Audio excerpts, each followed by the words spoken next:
అది కుడితి కాదు, కాఫీ.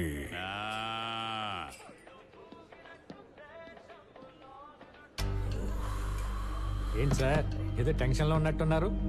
టెన్షనా? ఎందుకు? నువ్వు అడగబోయే క్వశ్చన్స్గా. ఏం క్వశ్చన్స్ చెప్పండి. ఏ క్వశ్చన్సా? నిజంగా అమూల్య చనిపోయింది మా నాన్న వల్లేనా? మా నాన్న రిజైన్ చేయడానికి కారణం మీరేనా?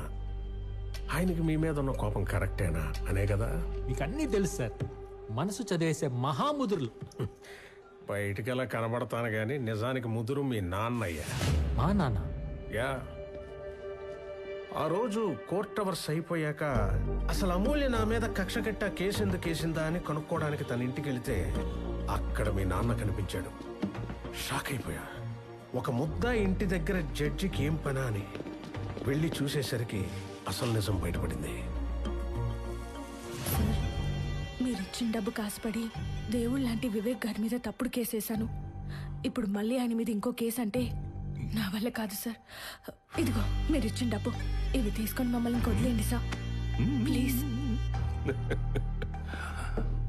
పిచ్చిదానా, కుట్టు.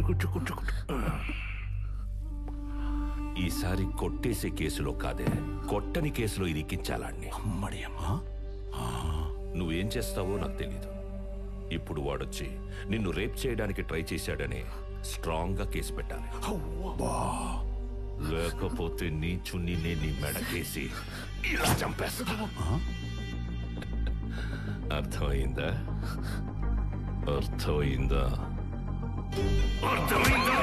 అలా మీ నాన్న చూపించిన విలనిజం తట్టుకోలేక అప్పటికప్పుడే మీ నాన్న ఇచ్చిన హింట్ ని యాజ్ ఇట్ ఈజ్ గా ఫాలో అయిపోయి ఫట్మను ఉరేసుకొని చనిపోయింది.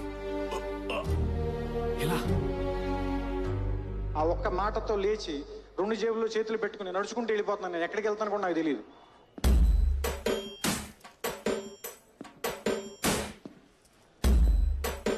లక్కీ ఎక్కడికమ్మా? వినేవాడు వెర్రి వెంకటప్ప అయితే పంది రామాయణం చెప్పిద్దంట. మిమ్మల్ని పంది అంటే బాగుండదుగా, అందుకే వెళ్ళిపోతున్నా. పంది? రావు గోపాలరావు లెవెల్లో యాక్టింగ్ చేసిన అక్కడ అమ్మ బలకలా. ఏంటి అమూల్య ఊరేసుకొని చనిపోవటానికి కారణం మా బాబా? ఆయన ఓ చేతిలో సిగరెట్, ఇంకో చేతిలో వాటర్ బాటిల్ పట్టుకొని హీరో కమ్ విలన్ సత్యరాజ్ లాగా తెగ రెచ్చిపోయాడా? ఎవడి చెప్తున్నా సార్ ఈ కహానీలు? అబ్బాయ్, ఇది కహానీ అయితే ఇన్స్పైర్డ్ బై ట్రూ స్టోరీ ఏంటో చెప్తా. అమూల్యకి మా నాన్న డబ్బులు ఆఫర్ చేశాడన్నారు కదా, కాదు, ఆయన ఇల్లు వచ్చాక డబ్బులు పట్టుకొని నేను కొంపలో దూరాడు.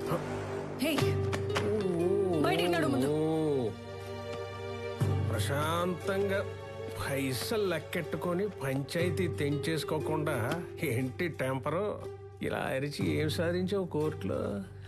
ఈ పాడు లోకంలో బతకాలంటే కావలసింది గొంతు కాదు, అందం, డబ్బు, పేరు, పలుకుబడి, అట్లీస్ట్ క్యాస్ట్. వీటిలో 4 నీకు ఎలాగూ లేవు. ఉన్న ఒక్కందాన్నైనా నచ్చిన నాలాంటోడికి ఇచ్చి పైకి రా.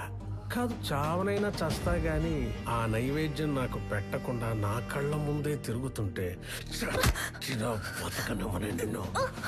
అలా రియల్ విలన్ అయిన మీరు ఇచ్చిన వార్నింగ్ కి ఆ అమ్మాయికి ఏం చేయాలో తెలియక ఊరేసుకుని చచ్చిపోయింది, అవునా? అప్పటి అబ్బా, అంత కరెక్ట్ గా ఎట్టా గెస్ చేసావు అబ్బాయి? ఆ మాత్రం గెస్ చేయలేకపోతే ఈ డ్రెస్ ఎలా వేసుకుంటాను? ఈయంతో కూర్చొని కాఫీ ఎందుకు తాగుతాను? సార్, మీరు ఎదవా అంటే ఎదవా అని ఒప్పుకోండి, అప్పుడు నాలాంటి ఎదవలకు నచ్చుతారు. అంతేగాని మా నాన్న విలన్ చేసి మీరు హీరో అవడం వల్ల ఏం ఉపయోగం చెప్పండి? ఒకటి గుర్తుపెట్టుకోండి, ఈ ప్రపంచంలో 2 జాతులు ఉంటాయి. ఒకటి మంచోళ్ళు, 2 ముంచేవాళ్ళు. ఈ మంచోళ్ళు మిడిల్ క్లాస్ లైఫ్ లీడ్ చేస్తూ నలుగురితో మంచి అనిపించుకుంటూ భూమి కాల్ చేసి బుక్కులోకి ఎక్కి బ్రతకాలనుకుంటారు. అదే ముంచేవాళ్ళు అంటే మనలాంటోళ్ళు 40 మందిని ముంచైనా బ్రతికినంత కాలం వాళ్ళకి నచ్చినట్టు లావిష్ గా బ్రతికి భూమి కాల్ చేసి వెళ్ళిపోతారు. నాకు కావాల్సింది అలాంటి లైఫే, నేను వచ్చింది దానికోసమే. అందుకే పాషాగాన్ని మెప్పించి అయూబ్ ఖాన్ కేసు పట్టుకుని వాడిని తొక్కి మీకు నచ్చేలా మీ అంతటి మీరే పిలిచేలా చేసుకుంటారు. ఎందుకంటే మాలాంటి వాళ్ళకి మీరు ఈజీగా దొరకరు కాబట్టి, మమ్మల్ని మీరు పెట్టుకోరు కాబట్టి. నేను ఇన్ని స్కెచ్లు వేసుకుని మీ దగ్గరికి వచ్చింది లైఫ్ సెటిల్ చేసుకోవడానికి కానీ ఓల్డ్ రివెంజ్ ఫార్మాట్ స్టోరీ లాగా మా నాన్న పగల క్యారీ చేసి ప్రెసెంట్ నా కెరీర్ని పాడు చేసుకోవడానికి కాదు. సో నేను చెప్పింది మీరు కరెక్ట్ అనుకుంటే కలిసి పనిచేద్దాం, లేదు అంటారా హ్యాపీగా షేక్ హ్యాండ్ ఇచ్చుకొని శానిటైజర్ రాసుకొని వెళ్ళిపోదాం. సూపర్. వచ్చావయ్యా, వెల్కమ్. వచ్చాయి. బా ఏం సార్ గుచ్చుకుంటుంది? ఓ డైమండ్ రింగా? ఇది మీ ఫింగర్ కంటే నా ఫింగర్కే మ్యాచ్ అయినట్టుంది. Thank you for the return gift sir. పక్కా కమర్షియల్. డైమండ్ శరణం. గోదావరి, వాడిచ్చిన 400 రూపాయలు వాడికే తిరిగి ఇచ్చేవే. వాడిని కన్న పాపానికి వాడికి కూడా ఫ్రీగా నేనే తిండి పెట్టగలను. డైమండ్ రింగ్ భలే మెరిసిపోతుందిరా. ఛీ, సిగ్గులేదురా? కన్న తండ్రి లైఫ్ నాశనం అయిపోవడానికి కారణమైన వాడితో చేతులు కలపడానికి. అంకుల్, ఈ వార్నింగ్ రిపీట్ మ్యాటర్. ఇంటర్వెల్ లో అనేసారు కదా, మళ్ళీ ఇన్నిసార్లు అడిగితే ఎడిటింగ్ లో లేచిపోతాయి. డైరెక్ట్ గా ఆయన ఫైనల్ డెసిషన్ ఇదేనా అని అడగండి. చెప్పరా, వాడి కోసం పనిచేయడానికే డిసైడ్ అయ్యావా? ఈ రింగ్ చూస్తుంటే కనిపించడం లేదా? అడగ్గానే కాదనకుండా అడ్వాన్స్ గా మెరిపించాడంటే, ఇలా మెరిపించి మురిపించిన క్లయింట్ ని ఏ లాయర్ అన్న కాదంటాడా? అది నాలాంటోడు. ఆడు క్రిమినల్ రా. అయితే ఏంటి? క్రిమినల్స్ అంటే ఎవరనుకున్నావు? మన పాలిట దేవుళ్ళు, మహారాజు పోషకులు. వాళ్ళ పోలీసులు, న్యాయ వ్యవస్థలో కొన్ని లక్షల మంది ఎంప్లాయీస్ వాళ్ళ ఫ్యామిలీస్ తో హ్యాపీగా ఉంటున్నారంటే దానికి కారణం లివింగ్ గాడ్స్ లైవ్ లో ఉండబట్టే కదా. అందులో ఈ దేవుళ్లలో మోస్ట్ వాంటెడ్ క్రిమినల్ గాడ్ అయిన వివేక్ సార్ గుడిలో ప్రధాన అర్చకుడి పోస్ట్ అంటే ఎంత అదృష్టం ఉండాలి. రే, మీ నాన్నగారితో ఏంట్రా మాటలు? మా జడ్జిగా ఆయన చేసిన తప్పు లాయర్గా నా చేత చేయనీయని చెప్పు. అవకాశం ఉన్న సంపాదించకుండా, అనుభవించే రాతను అనుభవించకుండా ఆయన ఫ్యామిలీకి చేసినట్టు నన్ను నా ఫ్యామిలీ చేయనీయని చెప్పు. రిచ్ నుంచి మిడిల్ క్లాస్ కి తీసుకొచ్చి మన లైఫ్తో ఆడుకున్నాడు. అలా నా కొడుకు లైఫ్ తో నేను ఆడుకోలేనని చెప్పు. చూడనా, నీ రక్తం పంచుకొని పుట్టినంత మాత్రాన నీ బుద్ధులు రానందుకు సంతోషించు.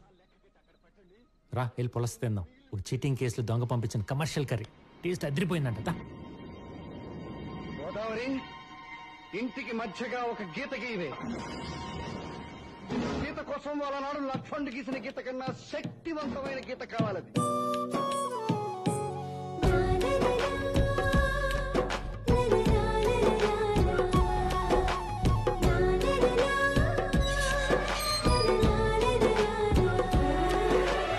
ఏంట్రా అన్ని రెండు కనిపిస్తున్నాయి?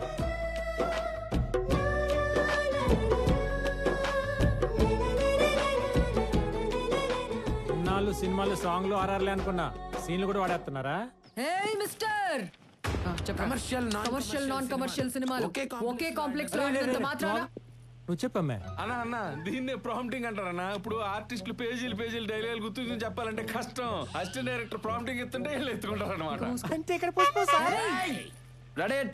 చెప్పు. అలా డబ్బు కోసం అన్యాయాన్ని సపోర్ట్ చేసే మీరు, న్యాయం కోసం కరెన్సీని కూడా కాదన్న మీ నాన్నగారు ఒకే ఇంట్లో ఉన్నంత మాత్రాన చిన్నగా ఎవరి వాటాలు వాళ్లకు ఉంటేనే ఉత్తమమని ఇలా డివైడ్ చేశాను. కరెక్ట్ పని చేసావమ్మా.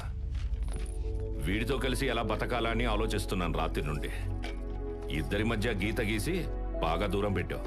ఏంటి, నీకు కూడా క్యారెక్టర్ ఇస్తా ఉందా? తెగ జీవించేస్తున్నావు. మీరు ఆగండి. మీరు చెప్పాలనుకుంది మీ క్యారెక్టర్ లోకి వెళ్ళి నేను చెప్తా. అబ్బో, నువ్వు కానీరా. ప్రాంప్టింగ్ లేకుండానే.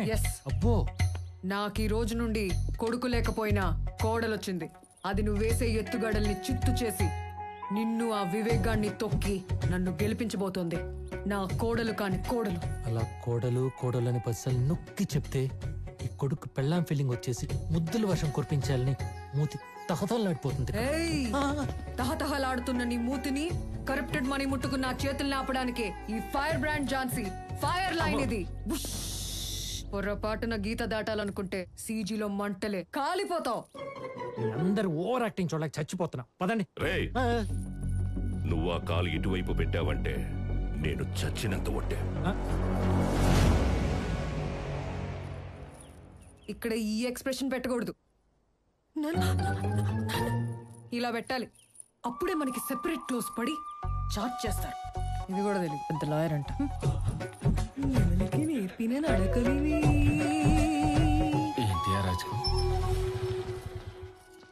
రండి నాన్న.